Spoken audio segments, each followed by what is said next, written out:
Okay. Hi, everybody. This is Tara, and I'm so pleased to share this conversation with you today. This conversation is brought to you by the Creative Impact Studio. This is an invitation-only group for creative entrepreneurs in the early stages of building their business. My name is Tara Lutman Agacayak. I'm the founder and facilitator of the Creative Impact Studio. And my mission with the group is to give people a place to learn, to network, and get opportunities to monetize their ideas and build and grow their businesses. And it's my pleasure today to introduce Adelena Chong. Adelena is a qualified accountant, and she was the chairman for the Malaysian Institute of Accountants. Plus, she's a chartered financial analyst. She's worked for 20 years in the areas of wealth creation, management, and how a business owner can create wealth not just for her business, but also for herself. I'm really, really interested in talking more with Adelena, especially about this. Her clients have included business owners from startups, mom and pop stores, family businesses, and conglomerates. And as a coach, she works both from the inside on mindset and limiting beliefs, as well as the nuts and bolts on the outside, including building business systems and structures in marketing, sales, and finance. And growing wealth is Adelena's passion, and that's one of the things we're going to be talking about today. As I said, I really, in all the things that Adelena is experienced with and has a history of, what I really, really gravitated toward in our interaction was this idea about how a woman can create wealth in a business as well as for herself. This is something I'm very passionate about, and it's a mission of mine, and it's why I created the Creative Impact Studio, is so that women can go there and figure out how to build and grow a business for themselves and have the business be profitable and wealthy and have that come back to her in her own life. So I'm really pleased to share this conversation with you with the intention that it will help you launch and grow your creative business. So Adelena, that's my introduction. Is there anything that you would like to add to that? That was super. Thank you so much for the warm welcome, Tara. Lovely to be here. It's my pleasure. So I'm in Istanbul today. I'm an American. I grew up in Silicon Valley in the U.S., but I married a Turk, and I came to Turkey many years ago. And so I'm in Istanbul today. And where are you joining from today, Adelena? Today I'm joining from Kuala Lumpur in Malaysia. Very cool. Very cool. Okay. So Hi. in the Creative Impact Studio, I asked the group some of the questions that they wanted you to answer for them. And so I'm going to go through some of those questions, and we'll have it be like conversation, dialogue, and like I said, with the intention that will help other people who watch this conversation to figure out what they need, especially in the financial area, to build and grow their business. So I had everybody vote, and this was their top question. What are the basics of a financial plan, and how does one go about creating one, especially when you're in the beginning? So, financial plan, for a startup entrepreneur, I think that, in business, what's really important is just two things, especially for a startup. It's the sales and the finances. That's it, really. Finances meaning cash flow, not just profits, right? So, if one is just starting out in business, like really fresh, you've got a great idea, you're inspired by it, and you really wonder whether it's going to work out, the first thing to do is not to form or incorporate a company. Okay. Okay. Not to form or incorporate a company when you're just starting out. Okay. And why is that? Okay, so I know that this is a little bit unorthodox for some people, and the reason why I say this, especially, because I've worked with so many business owners for the past 25 years on startup and growth and maturity and exit as well. The most important thing, is to validate your idea. Excellent. Okay, so talk more about that. Talk more about Right. validating your So, idea.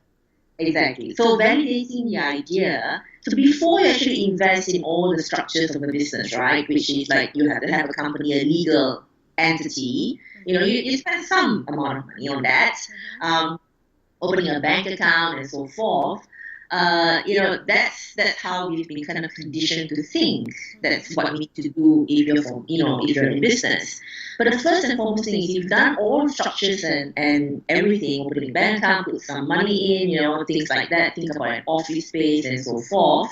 Even if it's just a co-working space, you've already sunk in X amount of money without knowing whether or not number one, your idea works, and number two, whether or not you're going to get clients that are going to love your product or service. Yeah. Okay? Yeah. Right? So we love our ideas because, it's our ideas.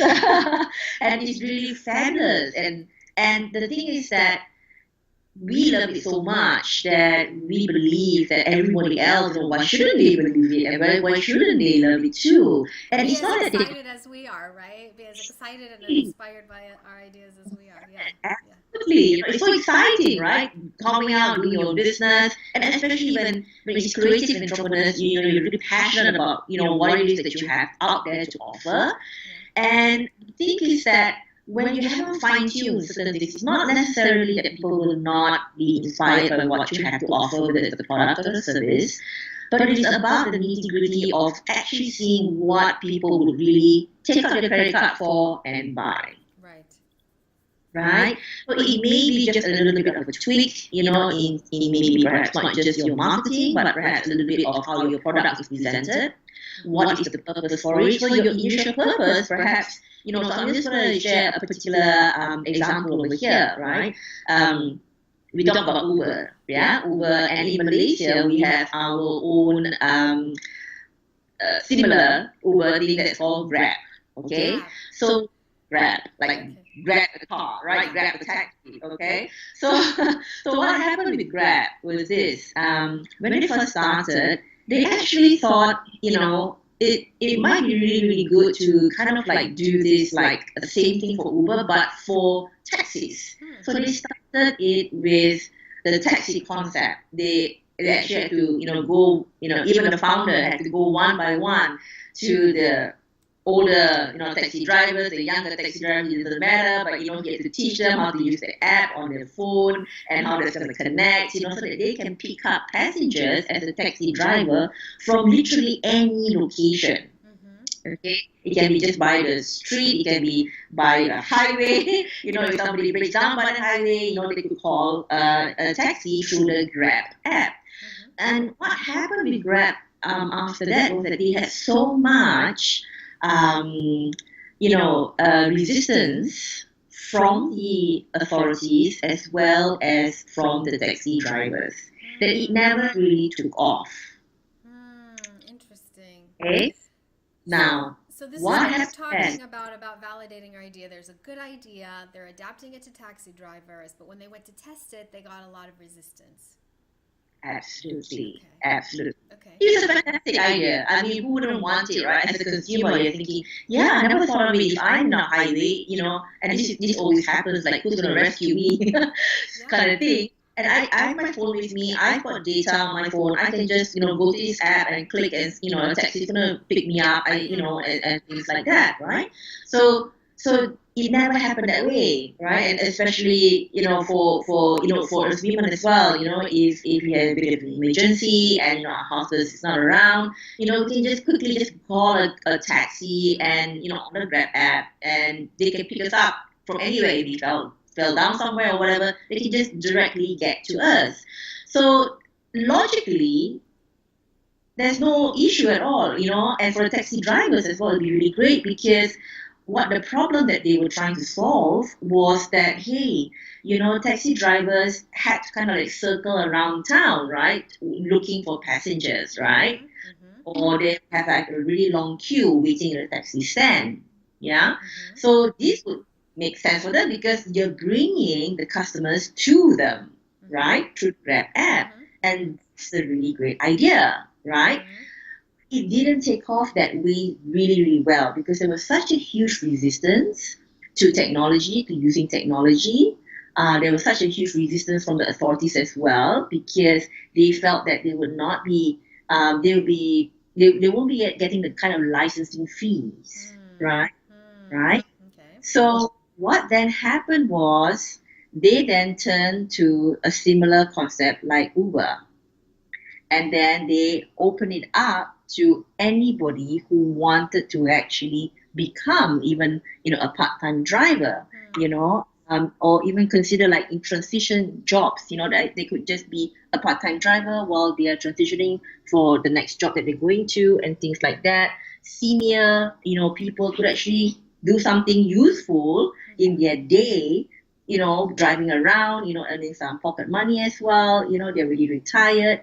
So then what happened with Grab was that they really took off so greatly because when they changed their business model, and it was a very costly mistake because they already invested so much Sure. into into working together with taxis, and they had done their app and their branding and their logos and everything, and it was actually called My Taxi initially.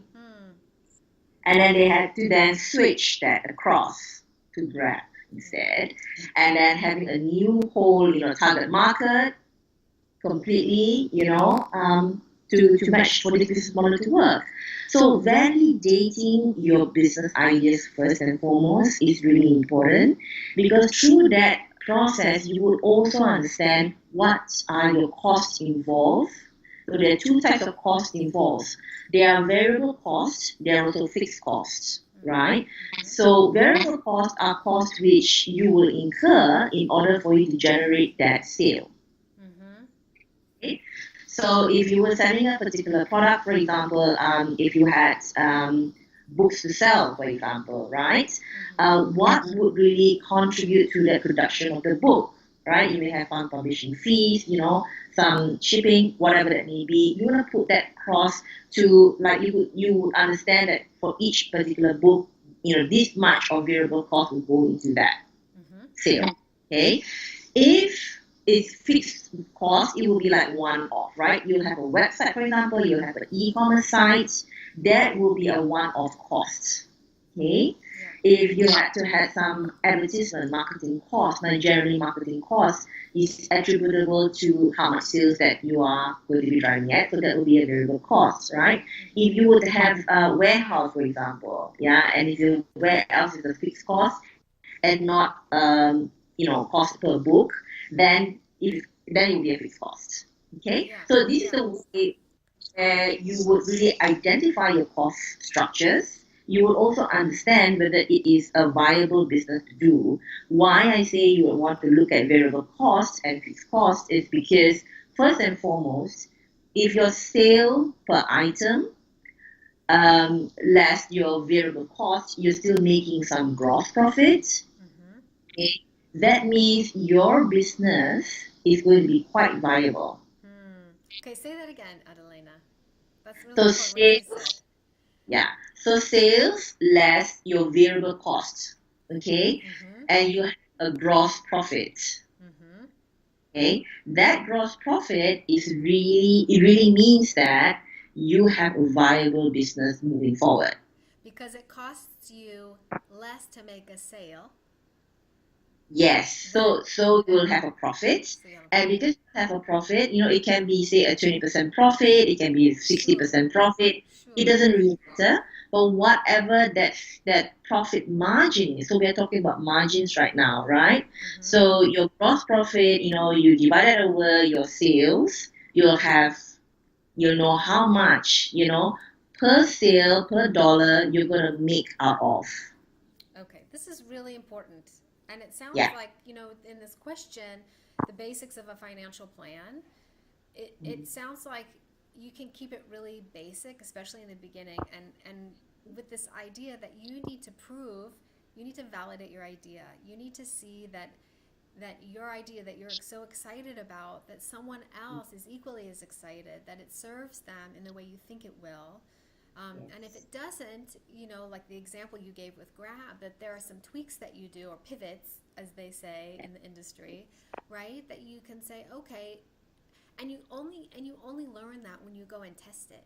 When you go out and test it and do your market research. And like, I love what you said, the founder was out there on the street in the trenches asking the taxi drivers, Yeah. Would you use this? How will this help you? And so doing all that in the beginning. So what I heard you say is that before you invest a lot of money in the structures and set up the company, go test the idea first. Does it have legs? And one of the ways that you can see if it has legs is that you're making a profit, that your variable costs are less than the revenue you get from the sale. Yes, absolutely, absolutely. Yeah. Okay, so I this is That's the first stage where you want to see that you have got a gross profit margin, right? okay. So for example, for every dollar that you sell, if your gross profit margin is 60%, it means that you will earn 60 cents of every dollar that you sell. Okay, Excellent. Okay. right? Yes. So, okay, well, this is kind of workable. This can happen for me, right? On the reverse, you find, well, I'm making a gross loss, then something needs to change, right? If your cost can't go down and you can't reduce your cost, then your selling price needs to go up. Then you have to do the second part, which is like, hey, will people buy at these new rates? Okay? Because if they will, then I will make some profits. Right. Okay? Right. But it doesn't end there because you still have the overheads, right?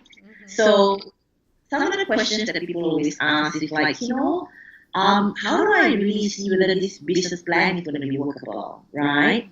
So you may make a gross profit and you're going to make some money, generating out of every sale, but how much or how many sales do you need to do in order for you to cover your fixed overheads on a monthly basis? Right? So for some businesses, the fixed overheads are quite high because they've got rental of office, they've got warehousing, they've got perhaps even employees, and things like that. So I know that for a lot of online entrepreneurs, maybe the employees part and warehousing all that may not be a really big amount. Still, you've got to pay yourself. Right. You got to put food on the table. Exactly. So if you haven't factored that in, which most people don't factor in as a variable cost because a salary, is normally a fixed cost. You want to have like, hey, if I'm going to pay my bills, I'm going to pay rent for my house, I've got to pay my kids' school fees, stuff like that. It's going to cost me X amount a month.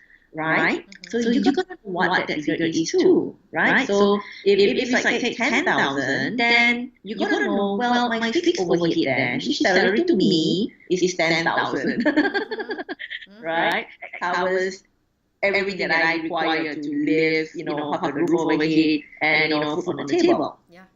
Okay? Right? So that's when then you see, hey, okay, my fixed overheads are 10,000, and let's just say we have no other rentals, right? We're going to work from home, and everything is factored in, your petrol, you have to travel, once a week you go out for a social coffee with some friends, some party, wine, whatever, right? So you factor all of that in, and you know that, hey, okay, so that's the 10,000 figure. Then what you need to do to see that is like, okay, if I know that every single dollar that I sell, I'm going to get 60 cents out of that, how much would it be at 10,000? At least to break even, at least that I will get paid, and then I can run the business consistently. Yes. Okay? So I find that many startup entrepreneurs forget this point, right?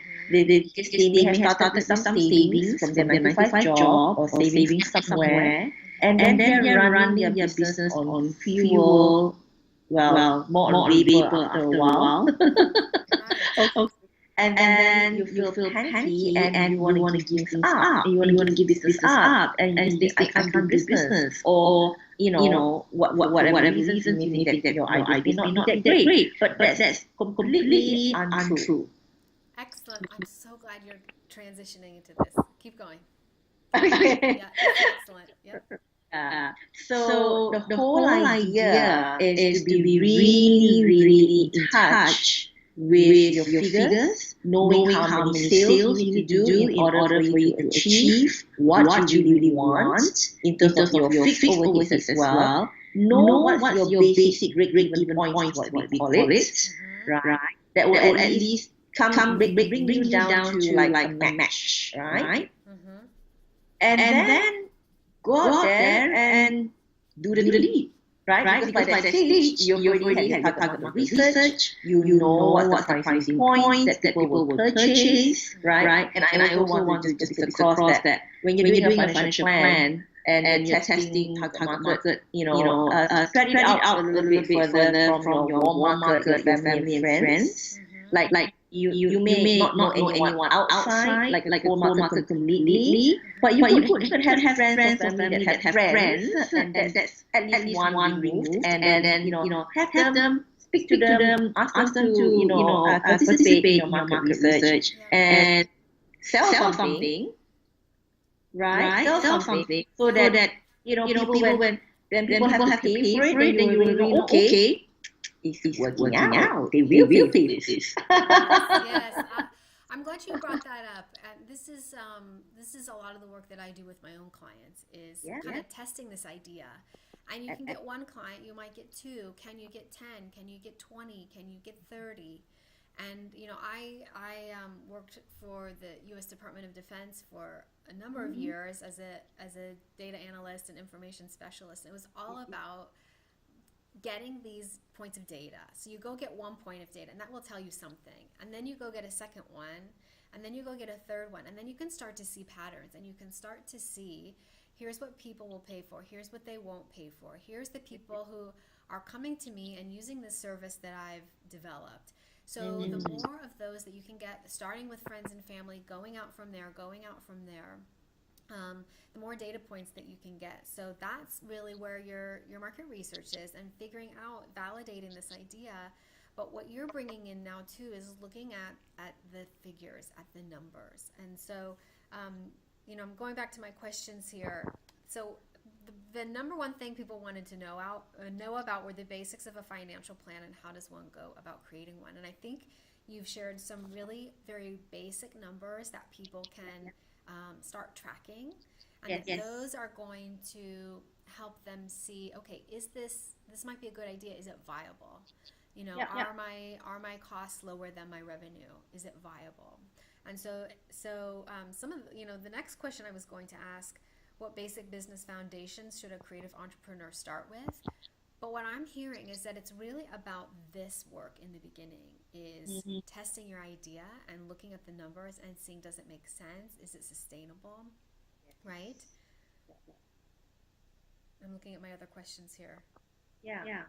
So it's quite crucial to be testing the idea, both whether or not first and foremost past the first step, which is, are you generating income from every single sale based on your variable costs, right? And the second step taking then is to find out what your net profit is after paying your overheads. And generally, at a startup, you as the founder of your business, salaries.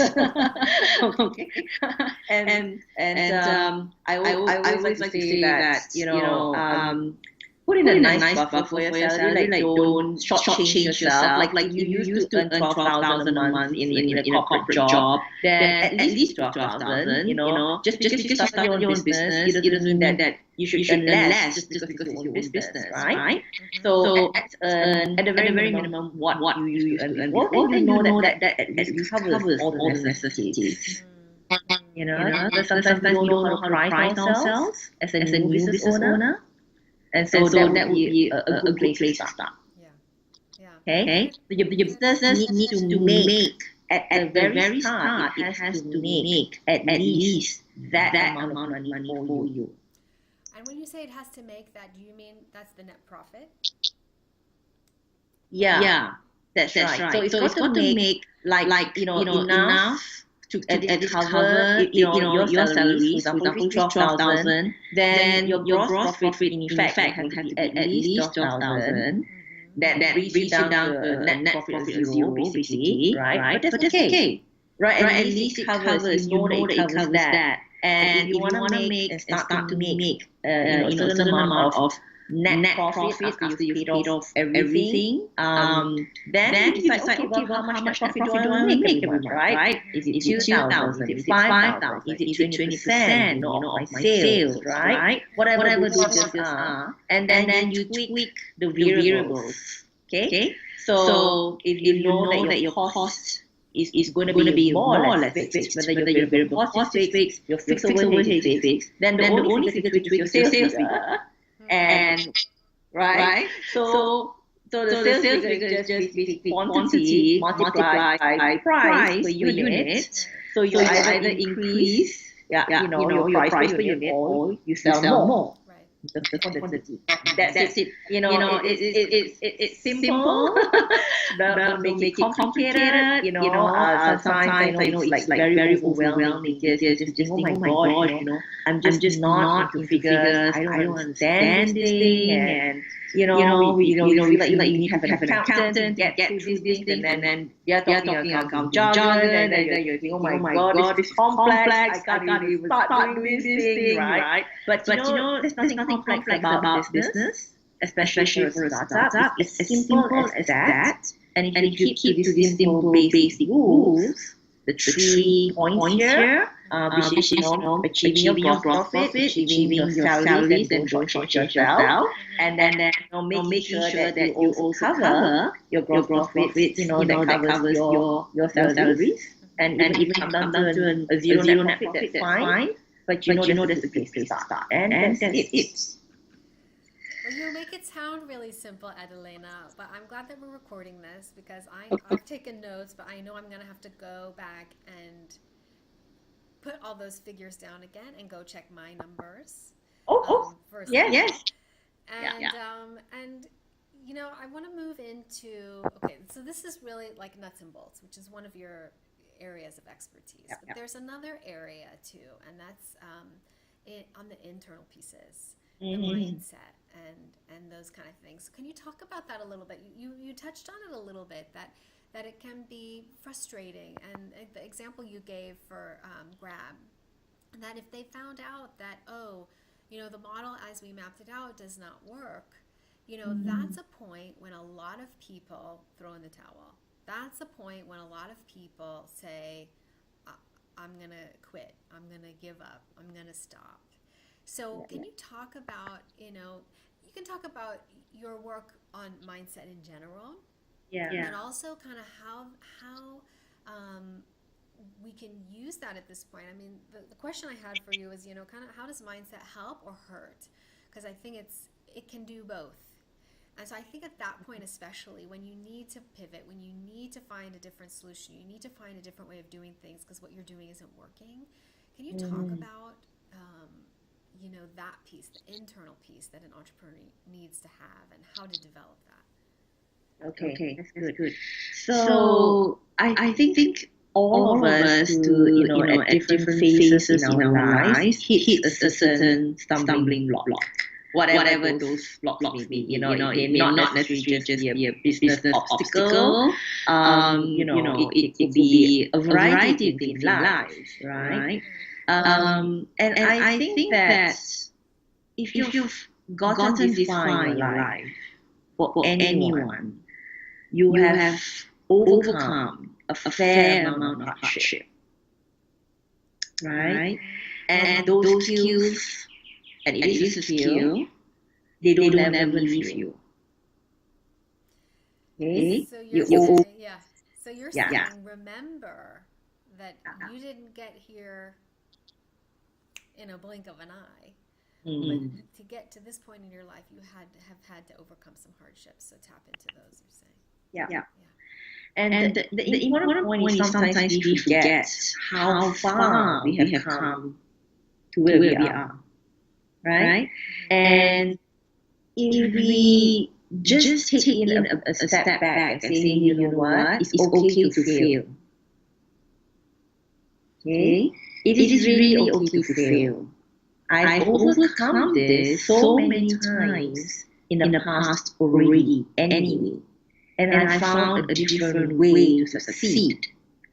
or I have discovered that that's absolutely the wrong way to go. And sometimes in business, it is absolutely true. It is absolutely the wrong direction, completely.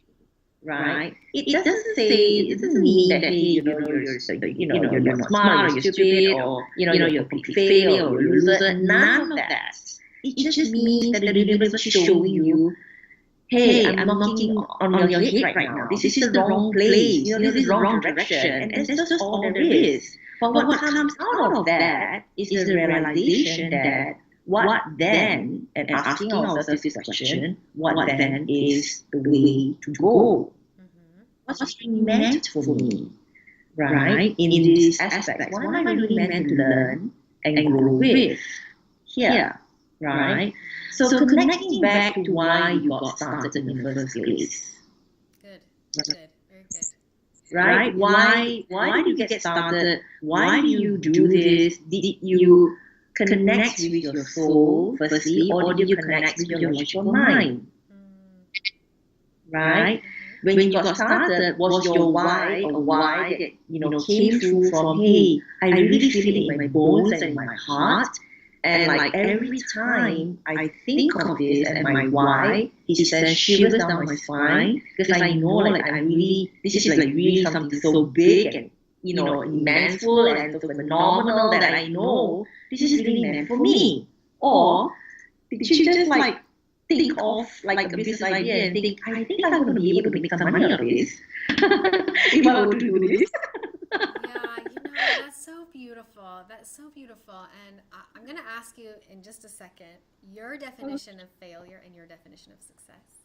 But what I want to point out from what you've just said right now is, is this your why? Is it something that gives shivers down your bone and down your spine? And for a lot of the creative entrepreneurs that I work with, the work that they do is really a self-expression. I work with designers and stylists and photographers, writers, and a lot of service-based ideas and businesses that they're building. And so a lot of it is a self-expression, and it is to the bone. Like, it is to the bone. It's like, I'm meant to do this. And then, so I just wanted to highlight that, I've talked to a lot of people and they've got a million ideas, and it's kind of like, how can I make money? How can I make money? How can I make money? But when it becomes kind of like, this is what I was meant to do, and that's really this creative expression that a lot of creative entrepreneurs want to build a business around. And it's so we have a really nice contrast here between the nuts and bolts and the numbers and the figures, and then what you've just really highlighted is the soul-based piece and kind of where you're being guided in life. And so talk about your definition then of failure. What really is failure? This is not one of the questions, by the way, but just kind of came to me as you were saying, It's a great It's okay topic. to fail. You said it's okay to fail. So what really is failure? I think failure, definition of anything, whether it's success, failure, or it's right or wrong, it very much, connects with our belief system. So it's very unique, right?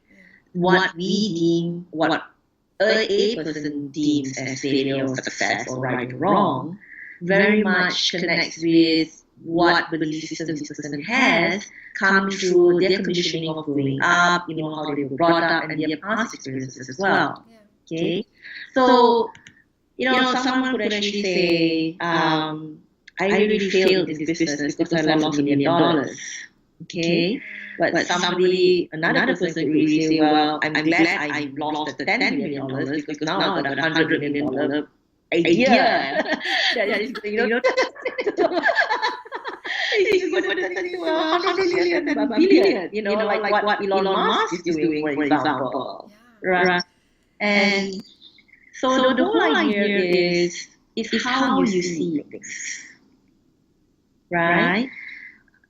Success and failure is one and the same, really. Interesting. Yes, it's one and the same. Yeah. Go ahead. Finish your thought. I want to add to that. Yeah. So because success and failure is one and the same, it's really how you look at it. And if you see it as a failure, then shine some lights into it and say, hey, you know what, I failed at this. Just acknowledge that. You know that it's just one way that you're not going to get to where you want to get to achieve your goal. But it's only one way, right? So the question then to ask is, what are the other 99 ways that I could actually get there? Yeah, excellent, excellent. I'm gonna go back to that. That the data points that I was talking about. Okay. So this is what I was gonna say. So I have a friend. She's an angel investor in Silicon Valley at one of the most active angel funds, and she says that success or failure are not opposites. They are both possible outcomes of taking an action. So it's what you just said, right? That you take an action and either it works or it doesn't in terms of your intention or you're getting yourself to a goal. And so you'll either learn it gets me there or it doesn't get me there. And so, removing the judgment, removing the kind of the emotional charge or whatever that surrounds, I succeeded or I failed, and the conditioning that you're talking about. So I really like that, and it's what you're saying here too. And the other thing that she said is that she will often, and angel investors invest their own money into an entrepreneur, and she said that she will very often invest money into an entrepreneur, and she knows that they will fail. And she said, but it's not why I do it. I do it because they have to fail. They have to go in, they have to test, they have to learn. Because the next time they do it, they will succeed.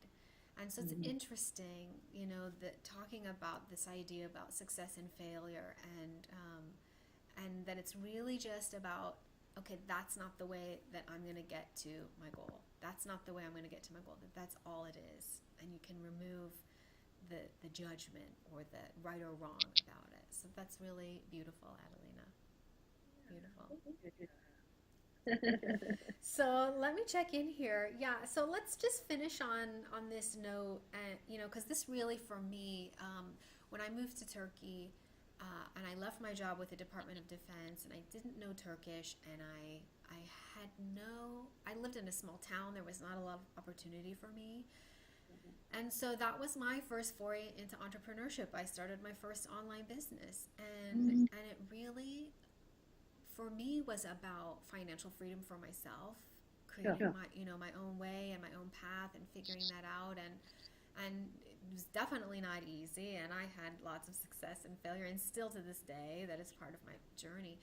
But I really like what you said about not just creating wealth in your business, but wealth for yourself. And I think you tapped into it here, in terms of building in a salary for yourself and making sure it's sufficient.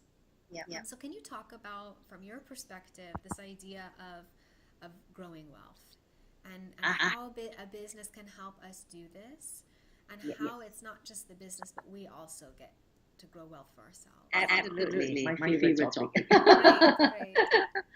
So the first thing to start with is actually the perspective that you look at in your business. Okay? So my perspective of growing a business and expanding a business is very much about how this business is going to fuel my life and my lifestyle. Okay? It is not me and my lifestyle and my savings that's going to be fueling the business. Okay? Just like all our listeners to sink that idea in. Because very often what happens when we start a business is we put the business first, and then our employees first, our customers first, our suppliers first, before ourselves as a business owner. And what's the risk? What's the problem when we do that?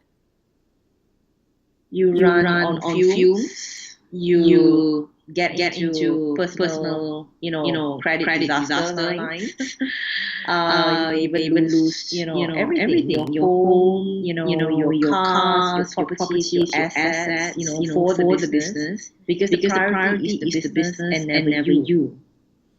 So I've seen this happen over and over and again. Recently, I met one of the business owners who had to declare bankruptcy, and he actually earned.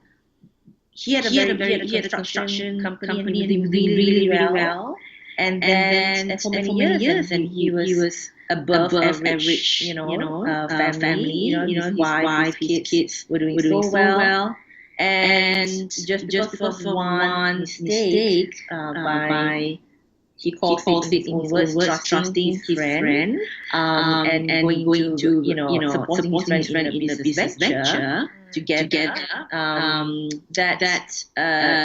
the friend's customer didn't pay, and so then the friend also went into bankruptcy, so he had to also declare bankruptcy because he couldn't pay his suppliers and so forth, right? So you have to sell everything. He lost everything overnight.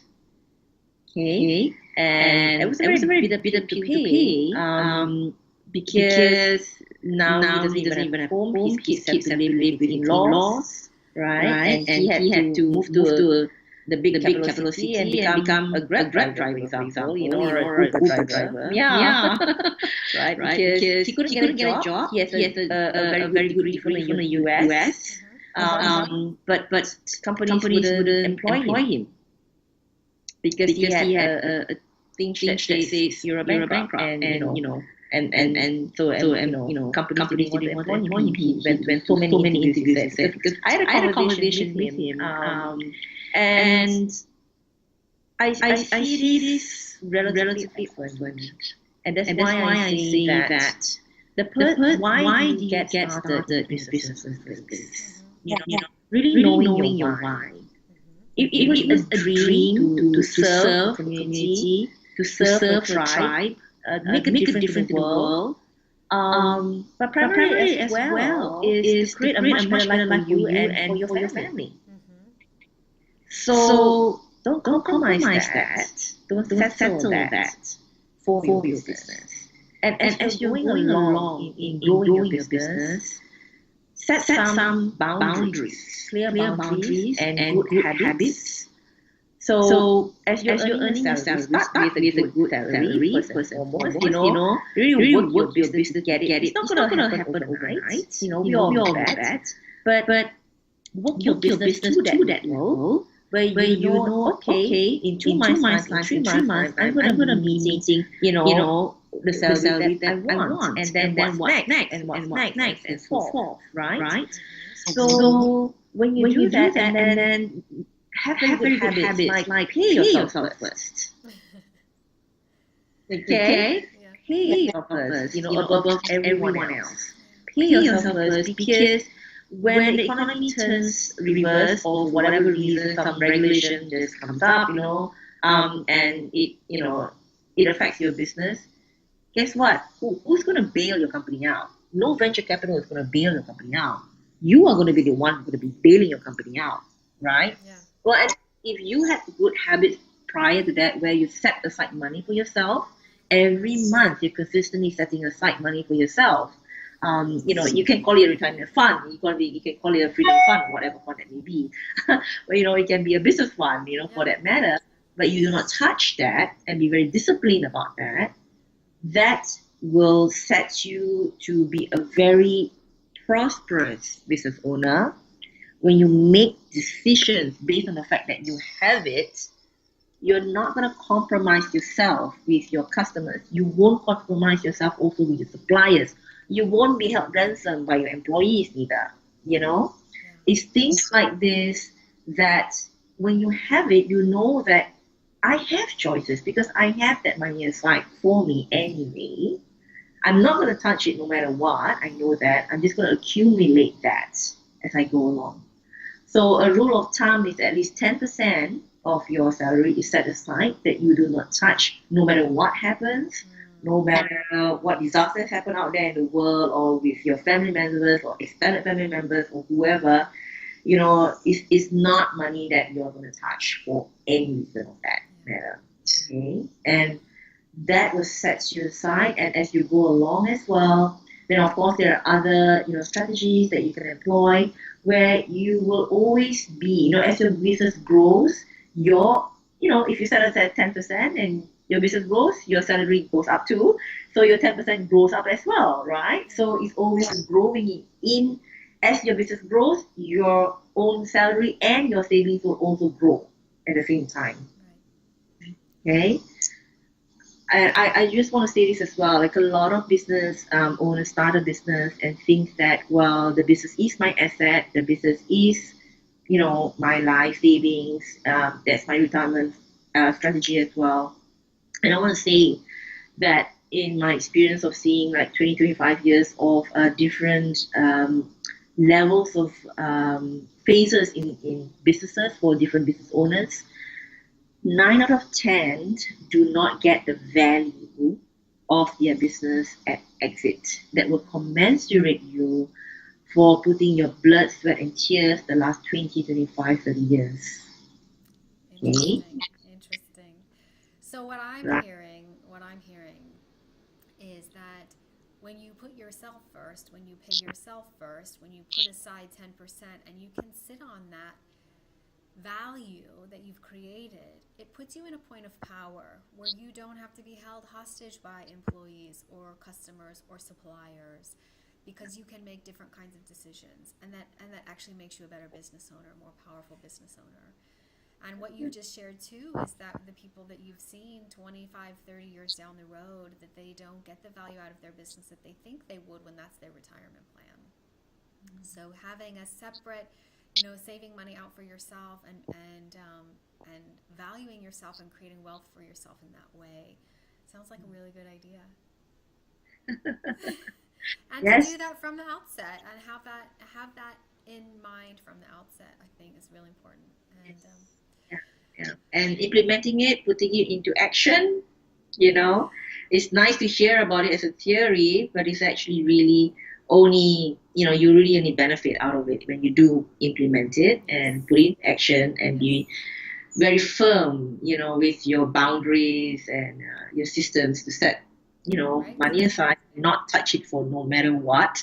Right, which Yeah. means knowing your numbers too, knowing your numbers and tracking those. So this is wonderful, Adelena. So I'm gonna kind of bring everything to a close here and bookend. And I so appreciate you sharing all your knowledge and your experience and the things that you've seen in your industry, and kind of the external piece and the internal piece and how they work together, and really the importance of generating wealth for ourselves, that the business is there to support us and not the other way around, and having that from the beginning as startup entrepreneurs is a really good perspective to have, and be in reality about that and be in tune and in touch with that. So thank you for all of that. I'm going to ask you in just a second about how people can connect with you, and I know you have a free gift for people, but before you share that, is there anything you would like to kind of finish up with or summarize as we close? I'm just, very grateful, Tara, that you reached out and, we're connecting and, we're having this session together. I think the work that you do and the people that you attract, they're going to be really, really benefiting so much from what you do and bring them, out ahead, with venture capitals as well, and the different people that you connect with to get them to really go into their 7 figures, 8 figures, and really, making that difference in the world, being a creative entrepreneur. So thank you for this opportunity. I'm so blessed to be here together with you, and it's been an honor. It's my pleasure. It's my pleasure, and it all starts in the beginning, right? It all starts Absolutely. validating your idea. So it's my pleasure. So okay, Adelena, you have a free gift for people. Can you share what that is? What is it that you'd Sure. like to share with everybody? So, I like to invite everyone that's on this call, to come on to my page. It's www.adelena.me/consistent-income. I'm Okay, going to share so that this. link. I'm going to share that link. So Oh, if you're missing, lovely. yeah. Okay, great. So Yeah, consistent yeah. income, that sounds like something Income. everybody could use. Yes, especially if you're a startup, and well, not just a startup, but any time at all. Like sometimes we have dips. The business goes through different seasons, and you want a bit of a pickup. You want to have like maybe a different strategy. So this particular strategy that I share is how I use, and I use it regularly. It's like rinse and repeat kind of strategy that you could use every month or every week for the matter if you like. And basically, what the other is a step-by-step guide for you to kind of like do an event and sell on stage in a sense, and how you could really set that whole frame up to have that very high conversion on that day, right up to 80% conversion Mm, through an event selling process. this sounds Okay, really so valuable. Okay. yes, yes, and I just want to say as well, that events don't have to be something like some people actually think that an event has to be like 100, 500 people, 1,000 people. None of that. An event can be a one-on-one. An event can be 5 people, right? Which is Right. very doable, Right. and that is very powerful. I mean, you could even have an event that you just share and talk to people in a coffee shop, or in a hotel lounge, yeah, On a or even in Facebook your living Live. room or Facebook Live, Yeah. yeah, and Yeah. it's really powerful. Yeah. Okay, Excellent. so Okay. that's my free gift for everyone, and to say thank you for spending this time together with me and Tara, and to listening to my ideas. And I hope that it has helped everyone for this session, and that you will implement it. And please, connect with both me and Tara as well as in the Creative Impact Studio group, and also, just give us some feedback, right? Like what has Yes. happened, you Excellent. implemented every one of these strategies. Excellent. Okay, well, I'm going to piggyback onto that and Good. say if you are watching this and you're not a member of the Creative Impact Studio, it's an invitation only group. It's free to join. I'm going to make sure that you get the invitation. I'll include that here along with the link to Adelena's free gift to consistent income. And we would love your feedback. So, wherever you're watching this, if you're watching this on YouTube, if you're watching this on Facebook, if you're watching this in the Creative Impact Studio, wherever you're watching it, if there's a place for you to add your comments, give us your feedback. See if you tried any of these strategies. What is it that the one thing you're going to take away from Adelena's expertise and what she shared today? Please go ahead and share that in the comments here, wherever it is that you're watching. And I thank you once again, Adelena, for your time and sharing your expertise and the work that you're doing. And would like to welcome you into the Creative Impact Studio if you are a creative entrepreneur who's building or growing a business and you would like to get support, you would like to network, you would like to learn more. If you like this interview, then that's a great place for you to be because we do more stuff just like this to support you in that. So, with that, I sign off as always with much love, and I'll see you out there. Thanks, Adelena. Bye, everybody. Thank you so much.